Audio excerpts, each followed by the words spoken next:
আসসালামু আলাইকুম প্রিয় শিক্ষার্থী বন্ধুরা, তোমরা যারা এইচএসসি 2025 সালে পরীক্ষা দিবা, তোমরা যারা ভোকেশনালে আছো, তোমাদের ফর্ম পূরণের সময় কিন্তু বাড়ালো শিক্ষা মন্ত্রণালয়। প্রিয় শিক্ষার্থী বন্ধুরা, তোমরা যারা ভোকেশনালে আছো, চলো একটু বিস্তারিত জেনে নিই। এইচএসসি বিএমবিএমটি ও এইচএসসি ভোকেশনাল এবং ডিপ্লোমা ইন কমার্স শিক্ষাক্রমের প্রথম ও দ্বিতীয় বর্ষ চূড়ান্ত পরীক্ষা অংশগ্রহণকারী পরীক্ষার্থীদের অনলাইনে ফর্ম পূরণের সময় বাড়ল 27 মার্চ পর্যন্ত।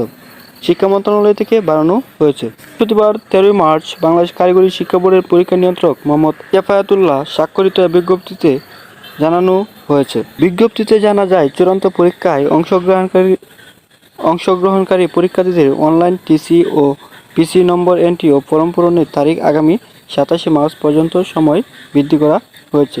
প্রিয় শিক্ষার্থী বন্ধুরা, তোমরা যারা কারিগরি শিক্ষা বোর্ডে আছো এবং ভোকেশনালে যারা আছো, তোমাদের জন্য সময়সীমা বাড়ানো হয়েছে 27 মার্চ পর্যন্ত। তোমরা যারা এখনও ফর্ম ফিল আপ করো নাই, অতি দ্রুত ফর্ম ফিল আপ করে নাও। প্রিয় শিক্ষার্থী বন্ধুরা, সকল শিক্ষা রিলেটেড আপডেট পেতে সবার আগে চ্যানেলটি সাবস্ক্রাইব করে রাখো।